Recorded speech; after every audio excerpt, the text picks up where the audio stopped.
हाँ बेटे, आगे चलें। जीरोज ऑफ पोलिनोमियल यानी बहुपद के शून्यक हम कर चुके हैं, ठीक है। आज हम क्या सीखने जा रहे हैं? दो थ्योरम पढ़नी है आज हमें, ठीक है। लेकिन वो थ्योरम पढ़ने से पहले तुम्हें मैं डिवाइड करना सिखाऊंगा। अब तुम कहोगे अरे भैया ये तो हम थर्ड से ना कर रहे हैं, ठीक है। वो सिंपल वाली डिवाइड नहीं, हम एक पोलिनोमियल को दूसरे पोलिनोमियल से डिवाइड करेंगे, समझ गए? एक पोलिनोमियल को दूसरे पोलिनोमियल से डिवाइड करेंगे, ठीक है।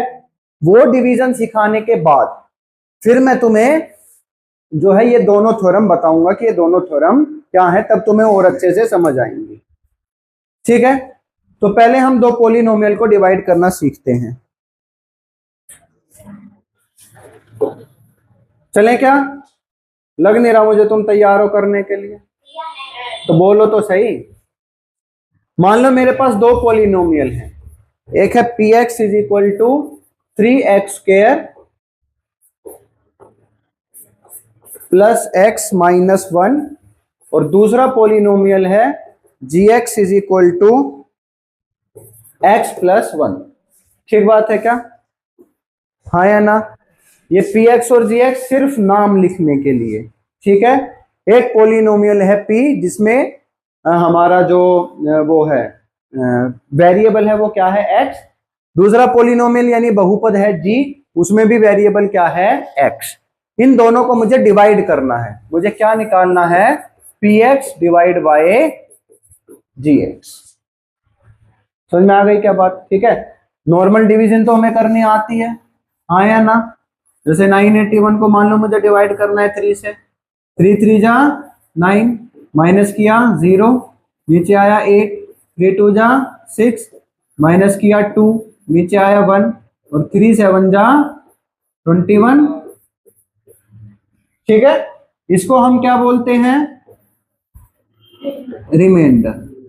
ठीक है, इसको हम क्या बोलते हैं? डिवाइडर। इसको हम क्या बोलते हैं? कोशेंट। क्या बोलते हैं? और इसको हम क्या बोलते हैं? डिविडेंड। क्या बोलते हैं? डिविडेंड। नहीं समझ में आई बात? पक्का? बिल्कुल पक्का। ठीक है, तो अब इसी तरह से सेम हम इनको भी डिवाइड करते हैं, ठीक है। तरीका सेम है, बस थोड़ा सा डिफरेंस है इनमें। क्या डिफरेंस है? देखो अब इधर मुझे क्या डिवाइड करना है बेटे, इसको तो मिटा दूं, ये तो हमें पता ही है।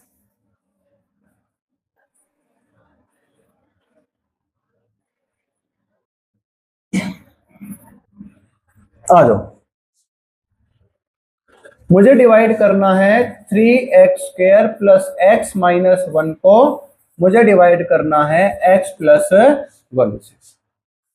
ठीक बात है। देखो डिवाइड, हमें डिवाइड को आसान बनाना है, तो उसके लिए हम क्या करेंगे?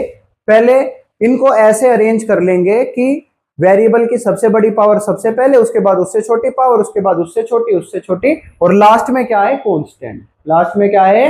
यानी जो सिर्फ नंबर दिया हुआ है हमें। ठीक बात है क्या? तो ये पहले से ही ऐसे अरेंज है क्या? अगर नहीं होता तो हम इसको पहले इस तरह से अरेंज करते, ऐसे ही इसको अंदर डिविडेंड को और ऐसे ही बाहर डिवाइडर को। ठीक बात है क्या?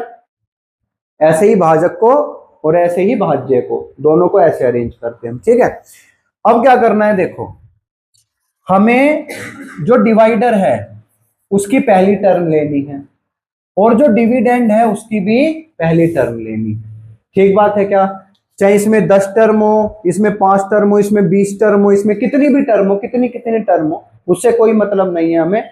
हमें इसकी पहली और इसकी पहली टर्म लेनी है और दोनों को एक जैसा बनाना। ठीक बात है, दोनों को क्या करना है? एक जैसा बनाना है। अब मुझे x को क्या बनाना है? 3x²। तो किससे मल्टीप्लाई करना पड़ेगा? 3x से। एक तो मुझे इसमें क्या चाहिए? 3।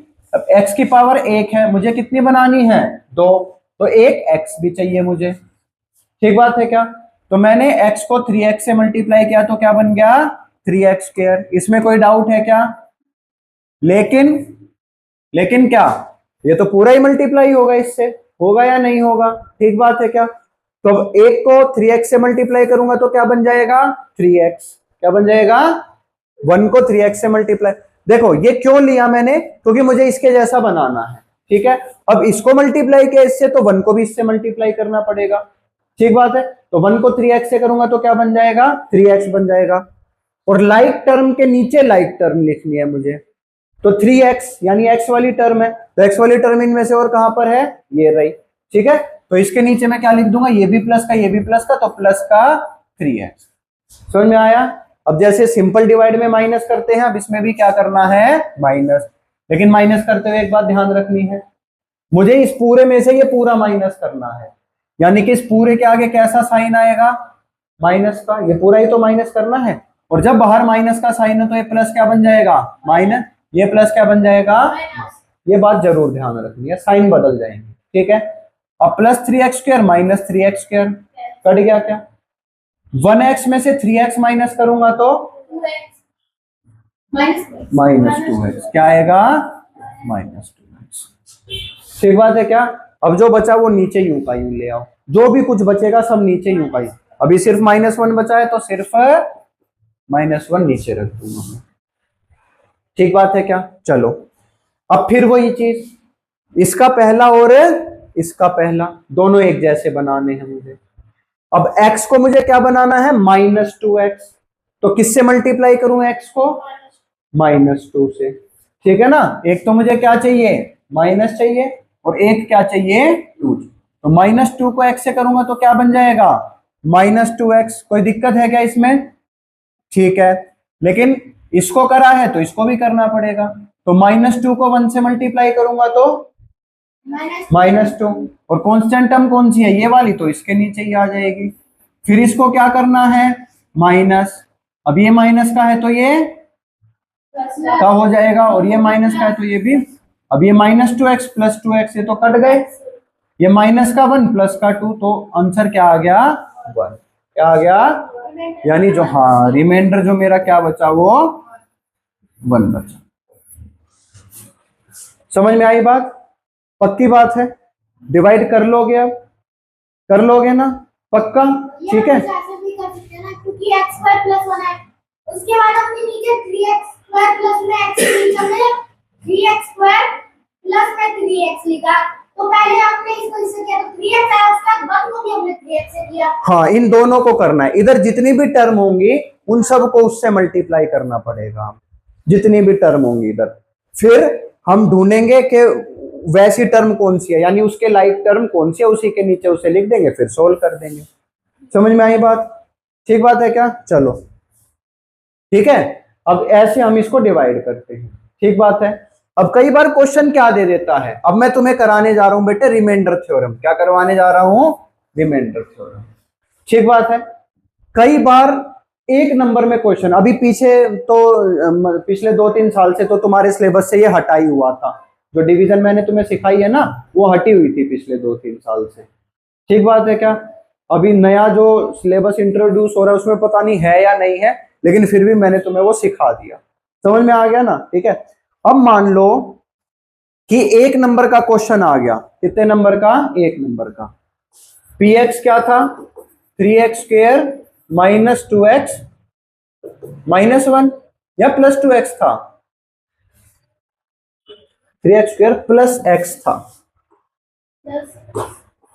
3x² + x -1, और gx क्या था x + 1, ठीक बात है।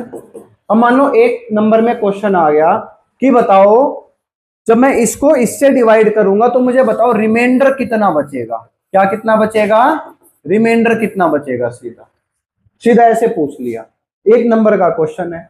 अब 1 नंबर के क्वेश्चन में हम इतना बड़ा डिवाइड थोड़ी करके देखेंगे, मान लो थोड़ा और बड़ा दे देते इसको तो हमारी डिवाइड बहुत लंबी हो जाती है नहीं हो जाती, ठीक है। तब हम वहां पर इस्तेमाल करते हैं रिमाइंडर थ्योरम, क्या इस्तेमाल करते हैं रिमाइंडर थ्योरम, ठीक बात है क्या। रिमाइंडर थ्योरम क्या कहती है, रिमाइंडर थ्योरम क्या कहती है, रिमाइंडर थ्योरम कहती है कि भाई अगर हमें एक पॉलिनोमियल दे दिया px, ठीक है, हमें बताना है कि gx को gs से उसको डिवाइड करेंगे तो कितना रिमाइंडर बचेगा, ठीक है। तो हमें क्या करना है, पहले gx में से x की वैल्यू निकाल लेनी है, gx में से x की वैल्यू निकाल लेनी है। ठीक बात है। कैसे? इसको जीरो के इक्वल पुट करके। किसके इक्वल पुट करके? जीरो के। तो अब मैं x प्लस वन को जीरो के इक्वल पुट करूंगा तो x की क्या वैल्यू आ गई? -1। क्या वैल्यू आ गई? माइनस। ठीक है। अब इस वैल्यू को px में पुट कर दो, इस वैल्यू को यानी जिसको डिवाइड करना था उसमें पुट कर दो। जो आंसर आएगा वही हमारा रिमाइंडर होगा, जो आंसर आएगा वही हमारा।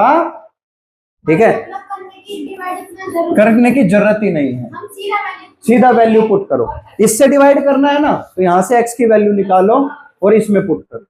अब -1 में इसमें पुट करूंगा तो 3 इंटू -1 स्क्वायर प्लस -1 -1, तो -1 का स्क्वायर 1 हो जाएगा, 3 1 जा 3 प्लस माइनस माइनस माइनस 3 -1 2 2 -1 1। ये मेरा क्या आ गया?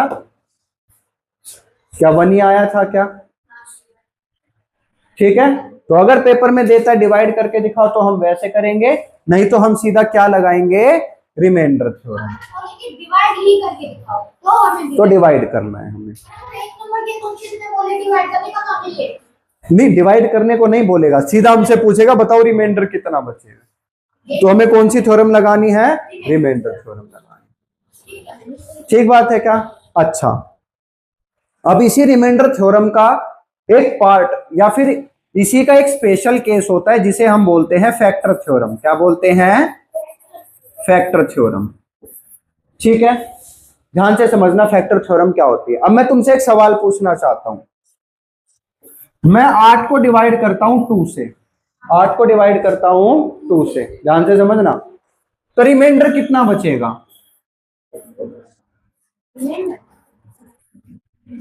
0। हाँ या ना? क्यों बचेगा भाई? भैया क्योंकि ये 2 के मतलब 4 पे पूरा कट रहा है, पूरा कट जाता है, पूरी पूरी तरह डिवाइड हो जाता है। हाँ या ना? या मैं ऐसे भी तो बोल सकता हूं कि जो 8 है वो 2 का एक फैक्टर है, नहीं सॉरी, जो 8 है वो 2 का एक मल्टीपल है। बोल सकता हूं ना ऐसे, क्योंकि 8 2 की टेबल में आता है। या मैं ऐसे भी बोल सकता हूं दूसरे तरीके से। कैसे? कि जो 2 है वो 8 का एक फैक्टर यानी कि गुणनखंड है। बोल सकता है या नहीं बोल सकता? दोनों बातें ठीक है ना?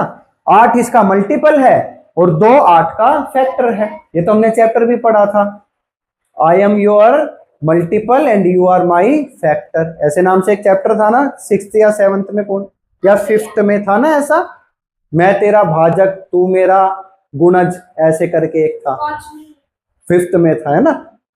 तो ये इसका मल्टीपल है और ये इसका एक फैक्टर है।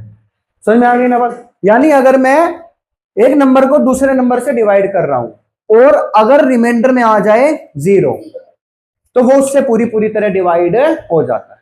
ठीक है, यानी कि ये इसका क्या बन जाएगा? फैक्टर बन जाएगा। समझ में आई क्या बात? अरे हाँ या ना बोलो। ठीक है ना? बस फैक्टर थ्योरम क्या कहती है? फैक्टर थ्योरम यही कहती है, अगर मैं रिमाइंडर थ्योरम का यूज कर रहा हूं और यहां पर रिमाइंडर कितना आ जाए? कितना आ जाए? 0, तो ये इसका एक फैक्टर बन जाएगा, ये इसका एक फैक्टर बन जाएगा, जो gx है वो px का एक फैक्टर बन जाएगा। ठीक बात है क्या? समझ गए इस चीज को? ठीक है ना? अब देखो यहीं पे देखना ध्यान से, एक लिखता हूं मैं क्वेश्चन, एक क्वेश्चन लिखता हूं मैं यहां पे, ध्यान से देखना। मेरे पास px है, क्या है px? X square plus x square plus 5x plus 6। ठीक बात है, हाँ है ना? अब उसने बोला कि भाई चेक करो कि gx, क्या चेक करो? gx दे रखा है x -3। ठीक है, ये इसका फैक्टर है या नहीं है? क्या चेक करना है कि gx इसका फैक्टर है या नहीं है? ठीक बात है क्या? ठीक है, एक बार तो इसका सबसे पहले हम क्या करते हैं? रिमाइंडर निकाल के देखते हैं कितना आएगा। क्या निकाल के देखते हैं? रिमाइंडर। ठीक है, एक बार अपनी अपनी कॉपी में इसका रिमाइंडर निकालो और YouTube वाले बच्चे भी एक बार इसका रिमाइंडर निकालो वीडियो को पॉज करके, फटाफट से जल्दी करो। हाँ बेटे, क्या रिमाइंडर आया? ये 30। हाँ, तो पहले यहां से हम x की वैल्यू निकाल लेते हैं। तो x की वैल्यू कितनी आ जाएगी? 3।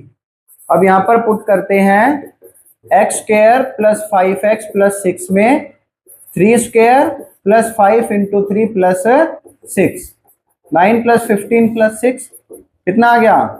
30। कितना रिमाइंडर आया? 30। ठीक है। अब अगर मैं दो नंबर को डिवाइड कर रहा हूं और कुछ रिमाइंडर बच रहा है, ठीक है, तो क्या वो पूरी तरह डिवाइड हो रहा है? नहीं। तो क्या वो फैक्टर है? नहीं। ठीक है। अब एक दूसरे को चेक करो। एक और दे रखा है आर एक्स, एक और हमें पॉलिनोमियल दे रखा है आर एक्स, जो है x प्लस 3। क्या है? x plus 3। ठीक है। एक बार YouTube वाले बच्चे भी पोस्ट करो और यहां से रिमाइंडर निकाल के देखो। ठीक है। चलो, हाँ हाँ, इसी में पुट करना है। ठीक है। हमसे पूछा है कि इसमें जब इसको मैं Rx से डिवाइड करूंगा तो क्या रिमाइंडर आएगा? ये 0। तो यहां से पहले वैल्यू निकाल लेते हैं। किसकी? x की। कितनी आई? -3। तो p -3 कितना हो जाएगा बेटे? ये p -3 -3 का स्क्वायर प्लस में 5 इंटू -3 प्लस में 6। 6। तो आ गया 9 प्लस में -15 हाँ। 6 प्लस में 6। 6 तो आ गया -6 हाँ, तो 9 और 6 15 -15 इक्वल टू 0। ठीक है। यानी अगर मैं इसको इससे डिवाइड कर रहा हूं तो रिमाइंडर क्या आ रहा है? और अगर रिमाइंडर 0 आया तो इसका मतलब ये इसका क्या है? फैक्टर है। क्योंकि फैक्टर ही किसी नंबर को पूरी तरह से डिवाइड कर सकता है। बस यही फैक्टर थ्योरम है बेटे। यही क्या है? फैक्टर। पूछ लेंगे तो हम करके देख लेंगे और अगर होगा तो फैक्टर। ठीक है। तो रिमाइंडर थ्योरम का स्पेशल केस हो गया ये। रिमाइंडर थ्योरम से हम क्या निकालते हैं? रिमाइंडर। लेकिन अगर हमें कोई रिमाइंडर 0 मिल जाए तो हम ये बता सकते हैं कि ये इसका क्या हो गया? एक फैक्टर हो गया। तो ये फैक्टर थ्योरम बन गई। ठीक बात है। तो फैक्टर थ्योरम एक स्पेशल केस है। फैक्टर थ्योरम स्पेशल केस है रिमाइंडर थ्योरम का। ठीक बात है। हिंदी में फैक्टर थ्योरम को बोलते हैं गुणनखंड प्रमेय और रिमाइंडर थ्योरम को बोलते हैं शेषफल प्रमेय। ठीक बात है। ये समझ में आ गई बिल्कुल ये बात? चलें आगे। तो ये है भाई हमारी रिमाइंडर थ्योरम कि कोई ऐसा पोलिनोमियल px है जिसकी डिग्री 1 से ज्यादा है। जिसकी डिग्री क्या है? 1 से ज्यादा है। ठीक है। अगर वो x माइनस ए से डिवाइड हो रहा है, अगर वो किसी दूसरे पोलिनोमियल x माइनस ए से डिवाइड करते हैं उसे, तो जो हमारा रिमाइंडर बचेगा वो क्या होगा? pa। वही करा था अभी हमने। यहां से x की वैल्यू निकाली, a आ गई है ना। इसको जब मैं 0 के इक्वल पुट करूंगा तो x की वैल्यू क्या आ जाएगी? a। वो a मैं किस में पुट कर दूंगा? px में। वो क्या हो जाएगा? pa। सही बात है क्या? बस वो वैल्यू पुट करेंगे, जो आंसर आएगा वही हमारा क्या हो जाएगा? रिमाइंडर हो जाएगा। वही हमारा क्या हो जाएगा? रिमाइंडर। ठीक है। और अगर pa 0 आ गया, अगर pa 0 आ गया, समझ गए ना? यानी यहां से x की वैल्यू निकालूंगा, a आएगी, उसको मैं अगर px में रखता हूं और वो क्या आ जाता है? 0, तो वो इसका क्या बन जाएगा? एक फैक्टर बन जाएगा। क्या बन जाएगा? फैक्टर बन जाएगा। बस इतनी सी बात। डाउट तो नहीं है अब इसमें? ठीक बात है क्या? बिल्कुल। अब एक दो क्वेश्चन करके देख लेते हैं। ठीक है। अब देखो मेन हमें यहाँ पर क्या करना है। एक तो ये रिमाइंडर और फैक्टरी पूछेंगे, वो तो इजी क्वेश्चन है, वैल्यू पुट करने और सोल्व करने का है। ठीक है। इसमें हमें मेन क्या करना है? फैक्टराइजेशन। क्या पढ़ना है हमें इसमें? फैक्टराइजेशन, जो हम 8th में भी पढ़ के आ चुके हैं। पढ़ के वही चीज वापस से कर ली। मिडल टर्म स्प्लिटिंग कर रखा है ना, मध्य पद विखंडन विधि, बिल्कुल आता है वो तुम्हें। बस ठीक है। एक तरीका और है फैक्टर थ्योरम वाला, उसे भी मैं तुम्हें भी समझा देता हूँ। क्लियर हो गई ये बात? चलो, तो सबसे पहले तो ये है कि ये बताओ कि एक पोलिनोमियल दे रखा है, इसको हम क्या मान लेते हैं? px। ठीक है। हमें बताना है x + 1 इसका फैक्टर यानी गुणनखंड है या नहीं। ठीक है। ऑनलाइन वाले बच्चे पोज करके करेंगे, तुम फटाफट अपनी कॉपी में करो। ठीक है। तो देखो हमें क्या करना है, ये बताना है ना। तो यहां से मैं किसकी वैल्यू निकाल लूंगा? x की वैल्यू क्या आ जाएगी? और यहां पर उसे मैं पुट कर दूंगा। -1 की पावर 4 प्लस 3 इंटू -1 की पावर 3 प्लस 3 इंटू -1 का स्क्वायर प्लस -1 प्लस 1। ठीक है, ये तो पहले ही कट गया, ये +1 है, ये माइनस, यहाँ देख लो ये 1 आएगा, हाँ ये -3 आएगा, ये +3 आएगा, तो -3 + 3 कट गया, क्या बचा? तो क्या फैक्टर है या नहीं है? नहीं, नहीं रिमाइंडर तो एक बचा, इसी वजह से मैं कह रहा हूं कि ये इसका फैक्टर नहीं, और अगर रिमाइंडर 0 होता तो इसका फैक्टर होता। क्लियर है ना ये बात? अगला क्वेश्चन देखें, चलो बस वही बताना है फैक्टर है या नहीं। ये जो gx है ये px का फैक्टर है या नहीं, तो बस x की वैल्यू निकाल लेंगे हम। x की वैल्यू क्या आ गई? -2, यहाँ पर पुट कर दो p -2, -2 cube plus 3 into -2 cube plus 3 into -2 plus 1, क्या हो जाएगा? -8 प्लस 12 -6 प्लस 1। ठीक है, तो ये हो गया 8 और 6 -14 और प्लस 13, आंसर क्या आया? -1। तो बताओ फैक्टर है या नहीं है? नहीं।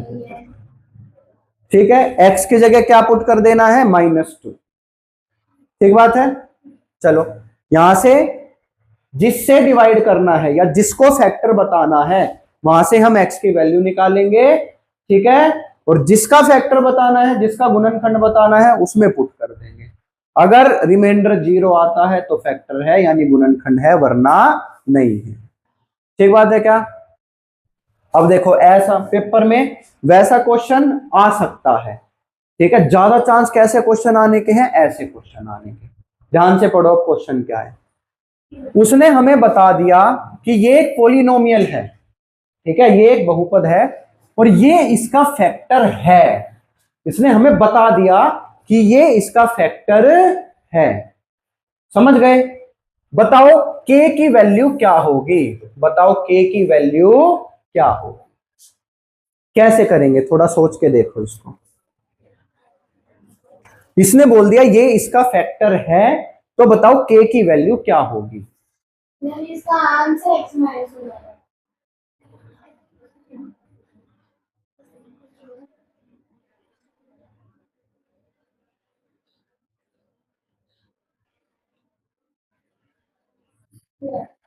ये इसका फैक्टर है। अब इसका मतलब क्या हुआ बताओ? जब हम k को मतलब इससे डिवाइड करेंगे तो फैक्टर जो हाँ हाँ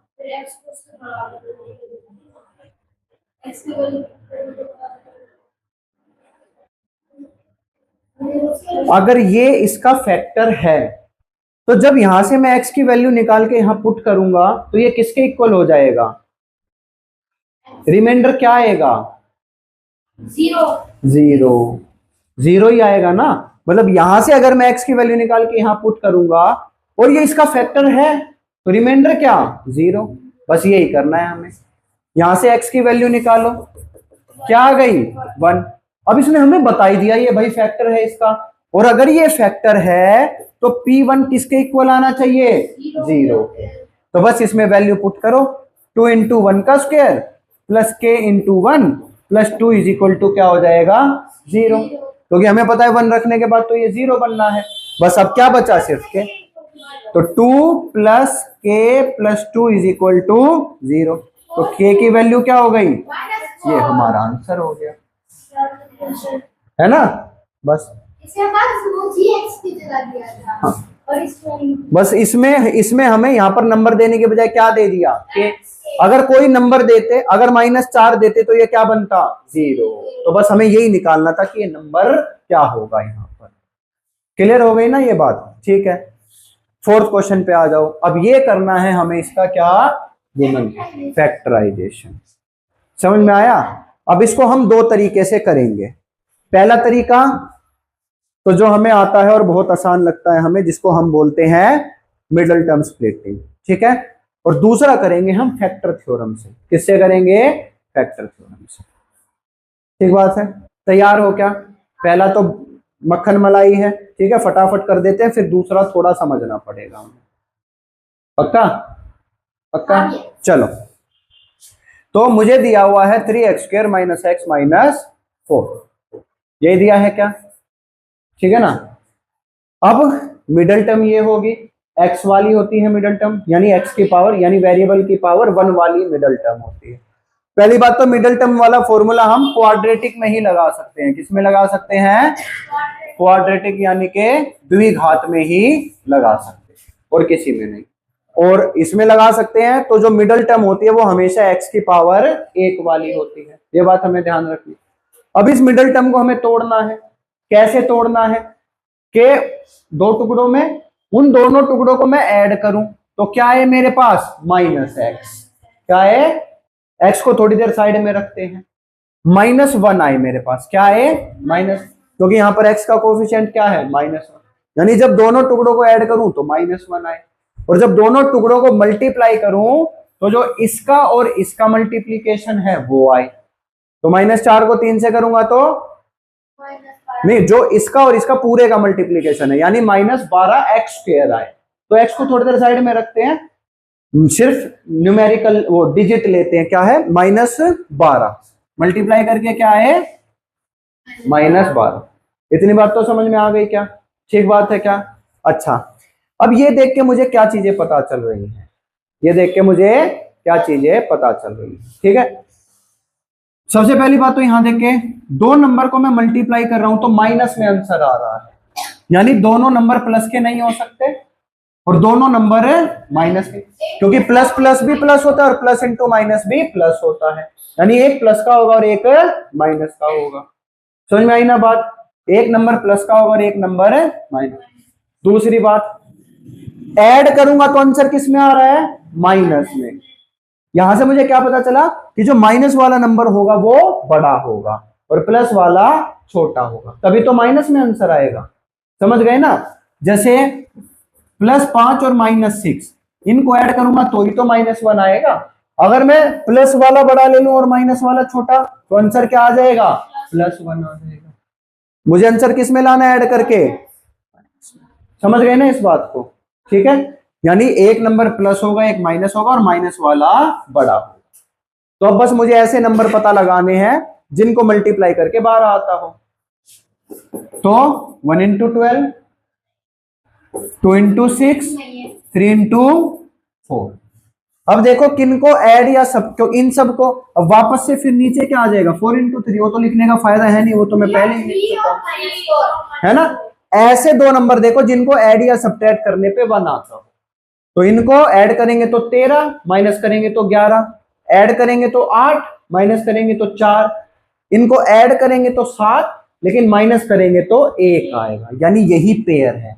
अब हमें पता चल गया 1 + 1 माइनस और माइनस वाला बड़ा नंबर, तो माइनस वाला 4 हो जाएगा और प्लस वाला 3 हो जाएगा। समझ में आई बात। बस अब इधर आ जाओ, इसके हमने कर दिए 2 टुकड़े, अब x को भी ले आओ, ठीक है, यानी एक टुकड़ा +3x और एक टुकड़ा -4, तो ये बन जाएगा मेरे पास 3x² + 3x - 4x - 4। अब क्या भैया हमेशा ही छोटे वाला पहले और बड़े वाला, ऐसे कुछ नहीं है। ये 4x तुम इधर भी लिख सकते हो, 3x इधर भी, कोई दिक्कत नहीं है, कैसे भी करो तुम इसको, ठीक है। अब क्या करना है, पेयर में से कॉमन लेना है, पहले 2 में से कॉमन, दूसरे 2 में से कॉमन। 3 बाहर आ जाएगा और एक x बाहर आ जाएगा, इधर क्या बचा, और ये तो पूरा ही बाहर आ गया, तो क्या बचा +1। अब जो इधर आएगा वही इधर ब्रैकेट में आना चाहिए बेटे। अब इनमें से क्या क्या कॉमन ले सकता हूं मैं, माइनस लेंगे और 4, तो इधर क्या बचा, क्योंकि माइनस बाहर ले लिया तो ये भी प्लस का हो जाएगा और ये भी प्लस। अब ये तो पूरा ही बाहर आ गया, तो इधर क्या बचेगा, ठीक है। अब एक टर्म ये बन गई, एक टर्म, क्यों, क्योंकि हमने पढ़ रखा है कि जो माइनस या प्लस से अलग अलग होती है वो टर्म होती है, तो ये और ये इनके बीच में तो मल्टीप्लाई है, तो ये तो पूरी एक टर्म है, ये भी पूरी एक टर्म है, ठीक है क्या। अब इन दोनों टर्म में क्या कॉमन है, x प्लस, अब इधर से x + 1 कॉमन ले लिया, इधर क्या बचा -4, ये आ गया मेरा। ठीक है भाई, आसान है, 2-4 बार प्रैक्टिस कर लोगे तो तुम्हें लिख के देखने की भी जरूरत नहीं है। ठीक है, जैसे तुमने 8th में कर रखा है तो तुरंत तुमने बता दिया भैया 3 और 4 होंगे, ये लिख के देखने की भी जरूरत नहीं पड़ेगी हमें। ठीक बात है। चलो अब इसी का बेटे दूसरा मेथड सीखते हैं, इसी का दूसरा मेथड सीखते हैं। सीखें क्या? ठीक है, उसको हम बोलते हैं, उसको हम बोलते हैं फैक्टर थ्योरम से। किससे? फैक्टर थ्योरम से। ठीक बात है। चलो अब फैक्टर थ्योरम से कैसे, फैक्टर थ्योरम से कैसे, अब ये बात हमें समझनी पड़ेगी थोड़ी सी। ठीक बात है, कैसे देखो, जैसे मैं लिखता हूं बेटे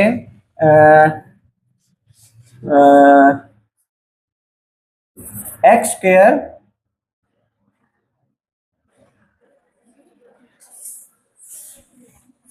x square minus 5x plus 6, ये लिखा मैंने। बोलेंगे इसके फैक्टर करो, मैंने फैक्टर कर दिया मिडल टर्म स्प्लिटिंग से, मुझे फैक्टर मिलेंगे बेटे x माइनस 2 x माइनस 3। ठीक है, करोगे तो यही आंसर आएगा। ठीक बात है क्या? देखो फैक्टर थ्योरम कैसे यूज करनी है, फैक्टर थ्योरम कैसे, देखो मैं x की वैल्यू 2 पुट करूंगा तो 0 बन जाएगा, x की वैल्यू 3 पुट करूंगा तो 0 बन जाएगा, हाँ या ना? लेकिन मुझे ये तो फैक्टर करने के बाद पता चला कि मुझे 2 पुट करना है और मुझे 3 पुट करना है। समझ में आ गई? फैक्टर करने से पहले मैं कैसे पता लगाऊं कि किससे डिवाइड, क्या वैल्यू रखने से ये 0 बन जाएगा। समझ आ रही है बात?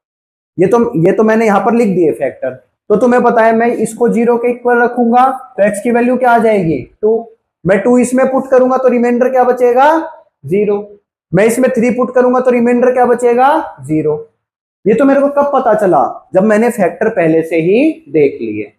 अगर मुझे इसके फैक्टर पता ही ना हो, मुझे इसके फैक्टर करने हैं और फैक्टर करने से पहले मुझे पता लगाना है कि क्या वैल्यू पुट करने से, क्या वैल्यू पुट करने से ये क्या बन जाए 0 बन जाए। ठीक है, वो मैं कैसे पता लगाऊं? ठीक बात। तो देखो यहां पर ये फैक्टर मैंने पहले ही क्यों लिखे, तुम्हें एक बात समझाने के लिए। क्या समझाने के लिए? कि ये जो पीछे कांस्टेंट आता है, क्या आता है?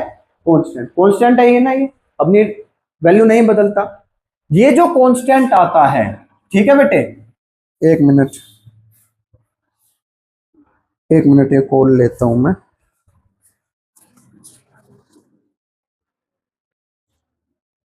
हाँ भाई देखना, तो ये जो आ रहा है कांस्टेंट आ रहा है, ये इसको और इसको मल्टीप्लाई करके आ रहा है।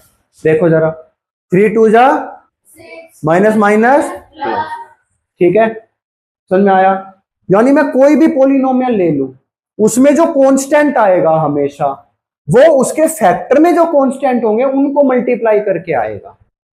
समझ में आया? जैसे देखो अगर मैं लिख दूं x square minus 2x minus 24, ठीक है, इसके जो फैक्टर बनेंगे वो बनेंगे x प्लस 4 और x माइनस 6। ठीक है, तो देखो -24 कैसे आया, इसको और इसको मल्टीप्लाई करके, 6 4 जा 24 और माइनस इंटू प्लस क्या बनेगा माइनस। समझ में आई क्या बात? हाँ या ना? यानी जो भी इसके फैक्टर बनेंगे उसमें जो इसके फैक्टर होंगे उनमें से कोई ना कोई नंबर जरूर आएगा, उनमें से कोई ना कोई नंबर जरूर आएगा। समझ में आया क्या बात? ठीक बात है। अब क्वेश्चन करेंगे तो और अच्छे से समझ में आएगा। जैसे ध्यान से देखना, यहां पर क्या देखना, देखो जरा,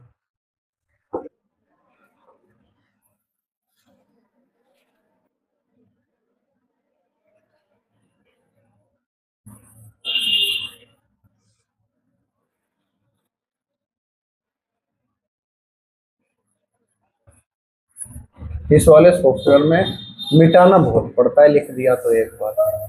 जैसे देखो एक क्वेश्चन देता हूं मैं तुम्हें, हमारे पास क्वेश्चन है x square plus x square plus की जगह हम लेते हैं minus x square minus 3x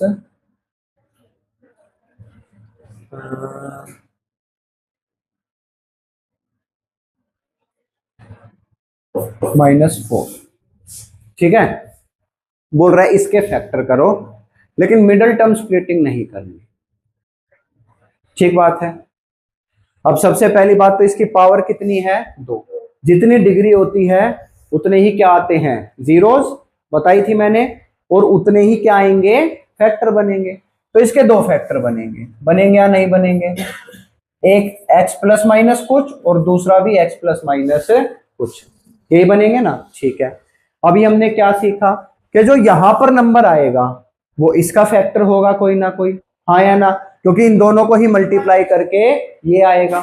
समझ रहे हो क्या इस बात को? ठीक है, यानी यहां पर इसके फैक्टर में से कुछ आएगा। तो अब इसके फैक्टर कौन कौन से हैं बेटे, 4 के, 1 2 और 4, हाँ या ना।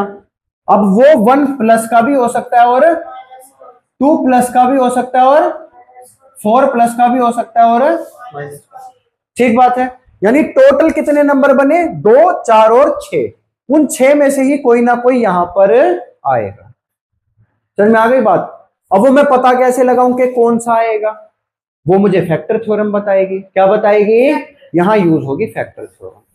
मैं क्या करूंगा, एक एक करके सबको पुट करके देखूंगा, जिसने इसको 0 बना दिया है ना, वही इसके फैक्टर में आ जाएगा, हाँ या ना। नहीं समझे बात को? जैसे अब इसके फैक्टर ये सारे बने ना, मैं क्या करता हूं, पहले P1 रख के देखता हूं, इसको मान लो ये क्या है, Px, मैं P1 रख के देखता हूं, तो 1 का स्क्वायर -3 इंटू 1 -4, 1 का स्क्वायर 1, 3 इंटू 1 -3 -4, कितना आया, -6। भैया 4 से निकलेगा। ठीक है, अब मैं क्या रख के देखता हूं, -1 रख के देखता हूं, क्या रख के देखता हूं, -1, तो -1 का स्क्वायर -3 इंटू -1 -4, -1 का स्क्वायर 1, -3 को -1 से करूंगा तो +3 -4, 3 और 1 4, -4, क्या आ गया, 0। इसका मतलब जब मैंने x की वैल्यू -1 रखी तो रिमाइंडर क्या आया, 0। यानी अगर मैं इसको इधर ले आऊं तो x प्लस 1 क्या हो जाएगा, तो x प्लस 1 इसका एक फैक्टर हो जाएगा क्या, बस x प्लस 1 क्या हो जाएगा, इसका एक फैक्टर हो जाएगा। समझ में आई ना बात? पक्की बात है। तो कैसे निकाला मैंने, फैक्टर थ्योरम का यूज करके ही निकाला। समझ में आई ना बात? अब दूसरा, या तो फिर से सारे पुट करके देखो, नहीं तो मैंने जब तुम्हें ये बताना शुरू किया था एक बात बताई थी क्या, कि ये जो -4 आएगा वो इसको और इसको मल्टीप्लाई करके आएगा। तो 1 को किससे मल्टीप्लाई करूं कि -4 आए, -4 से, तो दूसरा क्या हो जाएगा, x -4। समझ में आई ना बात? तो फिर अब सारे रख के दिखाने की बजाय मैं सिर्फ क्या रख के दिखाऊंगा, नहीं, पहले वाला तो निकाल लिया मैंने, अब दूसरे वाला भी तो रख के दिखाना है, तो मैं क्या रख के दिखाऊंगा अब, -4 को नहीं बेटे, ये तो फैक्टर है, x -4 तो फैक्टर है, इसको 0 के इक्वल रखूंगा तो x की वैल्यू क्या आएगी,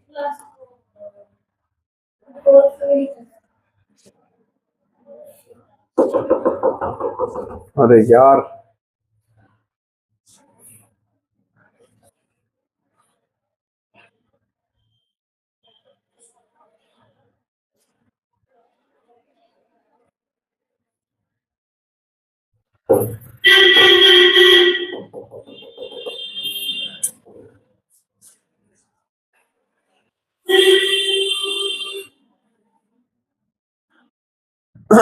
हाँ, कौन सा कर रहे थे हम, x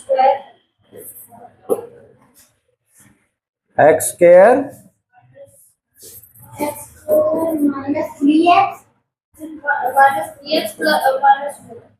यही था ना। ठीक है, तो एक तो हमने इसमें क्या पुट किया था, p माइनस 1 पुट करके क्या आ गया था 0। ठीक है, तो एक तो इसका फैक्टर क्या बन गया था x प्लस 1। दूसरा तुमने बताया कि भैया जब मैं प्लस 1 को माइनस 4 से करूंगा तो वैल्यू आ जाएगी। तो इसके दो फैक्टर क्या बन गए, प्लस 1 और माइनस 4, नहीं x प्लस 1 और x माइनस 4। ठीक है, तो एक तो तुम्हें p माइनस 1 रख के दिखाना है और दूसरा p प्लस 4, क्योंकि यहाँ इसके साथ किस में है, माइनस में है ना। x की वैल्यू 4 रखोगे तभी तो इधर जाके क्या बनेगा, x minus 4 is equal to 0। तो एक बार 4 रख के देखेंगे, 4 रख के x square minus 3x minus 4, तो क्या बन जाएगा 4 square minus 3 into 4 minus 4, 16 minus 12 minus 4, तो 16 माइनस 6 क्या आ गया, ये भी एक फैक्टर है ना। 4 भी होगा, हाँ तो वो तो पहले ही लिख दिया ना हमने, तो ये भी एक फैक्टर प्रूव हो गया। प्रूव नहीं हुआ, ये हमने निकाल के दिखाया है, ये तो हमने अपनी समझ से बता दिया कि ये होगा। ठीक है, तो तुम्हें पहले ही निकाल के बताना है, फिर तुम यहां लिखोगे कि जब मैंने x को 4 रखा तो 0 आया, है ना। तो इसका मतलब x minus 4 is equal to 0, तो x माइनस 4 क्या है, दूसरा फैक्टर है इसका। हमें फिर सारे रख के देखने की जरूरत नहीं है, नहीं तो तुम्हें प्लस माइनस 1 रख के देखना पड़ता, फिर प्लस माइनस 2 रख के देखना पड़ता, फिर प्लस माइनस 4 रख के देखना पड़ता। तो हमने इतने सारे रखने के बजाय अपनी समझ से पता लगा लिया कि -4 पुट कर देंगे। पहले पहला निकाल लो, मल्टीप्लाई, बस बस वो तरीका है, पहले एक निकाल लो, फिर हमें पता है इसको और इसको मल्टीप्लाई करके ये आएगा, तो दूसरा हमें खुद ही पता चल जाएगा। ठीक है, अगर हमें फैक्टर थ्योरम का यूज करके करने को कहे तो ठीक है। हाँ, अब देखो, अब इस वाले क्वेश्चन पे आते हैं, ध्यान से देखिए। इस वाले क्वेश्चन में क्या है बेटे, जब मैं फैक्टर थ्योरम यूज करता हूं ना, तो उसकी एक शर्त है। क्या शर्त है कि एक्स स्क्वायर का जो कोफिशिएंट है वो हमेशा 1 होना चाहिए। क्या होना चाहिए, 1 होना चाहिए। ठीक है ना, ये शर्त है इसकी। अब मुझे एक बात बताओ, जब मैं इसमें फैक्टर थ्योरम लगाने लगूंगा तो क्या इसका कोफिशिएंट 1 है, 3 है इसका। हाँ, या तो सिंपली करेंगे, अगर हमसे बोल दे कि फैक्टर थ्योरम लगाओ तो क्या करेंगे, तो इसकी कंडीशन है 1, तब हम क्या करेंगे, पूरे को 3 से मल्टीप्लाई कर देंगे। क्या कर देंगे, से डिवाइड कर देंगे, पूरे को क्या कर देंगे, 3 से डिवाइड। ठीक है, ये बन जाएगा x square minus x by 3 minus 4 by 3। समझ में आई बात। अब इसको सोल्व करेंगे, लेकिन अब तुम्हें दिक्कत आएगी इसमें, अब तुम्हें एक दिक्कत आएगी। क्या दिक्कत आएगी कि भैया अब 4 के तो हमने फैक्टर बता दिया, ये होते हैं, इसके फैक्टर कौन कौन से होंगे, 1/4 इसको मैं किस किस से डिवाइड कर सकता हूं। हाँ, 1 से कर सकता हूं क्या, 2 से कर सकता हूं क्या, क्योंकि डिवाइड में 2 लिखूंगा, 2 से 4 कट जाएगा, 2 जा पे। 4 से कर सकता हूं क्या, बोलो, और बताओ।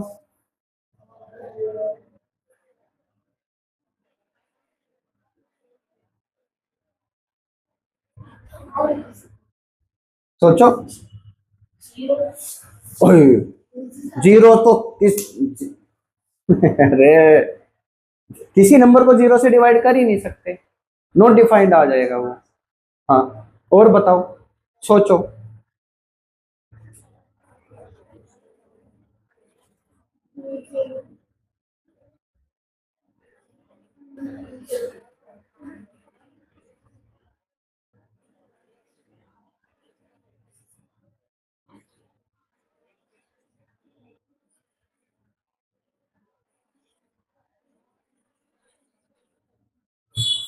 क्या मैं इसको 1/3 से कर सकता हूं क्या,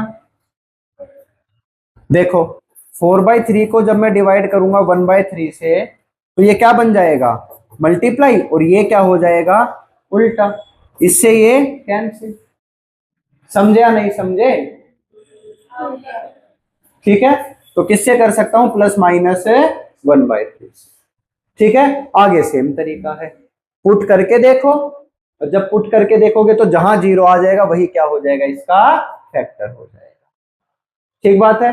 बस फैक्टर थ्योरम का ऐसे क्वेश्चन में यूज करते हुए हमें यह ध्यान रखना है कि जो एक्स स्क्वायर का कोफिशिएंट है वो क्या होना चाहिए, 1 होना चाहिए।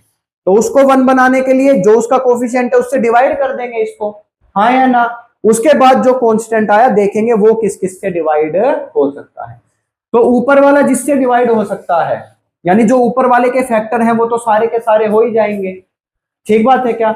साथ में जो नीचे वाले के फैक्टर हैं वो 1 अपॉन करके आ जाएंगे। अब 3 के फैक्टर कौन कौन से हैं, सिर्फ 3, तो 1 और 3, 1 हमने ले ही रखा है, दूसरा क्या हो जाएगा 3, तो क्या आ जाएगा 1/3 आ जाएगा। बस जो ऊपर वाले के फैक्टर हैं वो सीधे लिखने हैं और जो नीचे वाले के फैक्टर हैं वो 1 अपॉन करके लिखने हैं, वही इसके क्या बन जाएंगे, सारे फैक्टर। बस अब एक एक करके, एक बार +1, एक बार -1, एक बार +2, एक बार -2, एक मिल गया तो दूसरा तुम्हें पता ही चल जाएगा, हाँ या ना। और बस उसको भी सॉल्व करके ऐसे दिखाना है, बस और आंसर मिल जाएगा तुम्हें तुम्हारा। नहीं समझ में आई बात, ठीक है, आगे कर लोगे अब इसको। ठीक है, चलो ये तो हो गया। अब एक क्वेश्चन बचा है इसमें तुम्हारा, और वो कौन सा है, क्यूब वाला। कौन सा है, क्यूब। अब क्यूब है तो इसमें हम मिडल टर्म स्प्लिटिंग तो लगा ही नहीं सकते, तो इसमें बस हमारे पास एक ही तरीका है और वो है फैक्टर थ्योरम। क्या है, वो तुम्हें आती है ना। अच्छा, पावर 3 है तो कितने फैक्टर बनेंगे, 3 फैक्टर, x x और x। ठीक है, जो इसका इसका और इसका मल्टीप्लाई होगा वो क्या आएगा, +20। क्या आएगा, यानी अब तुम +20 के फैक्टर्स को एक एक करके चेक करोगे।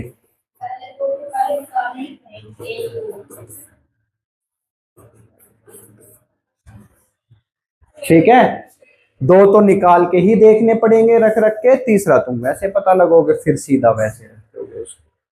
ठीक बात है क्या, पक्की बात है। अब सीधा यहां पर हम फैक्टर थ्योरम क्यों यूज कर पाए, क्योंकि यहां पर x³ का कोफिशिएंट क्या है, 1। अगर नहीं होता तो डिवाइड करना पड़ता। बस समझ में आ गई ना बात। ठीक है, तो आज घर से 2.3 पूरी करेंगे, कल इसके डाउट लेंगे और अगली एक्सरसाइज। तब तक के लिए जय हिंद।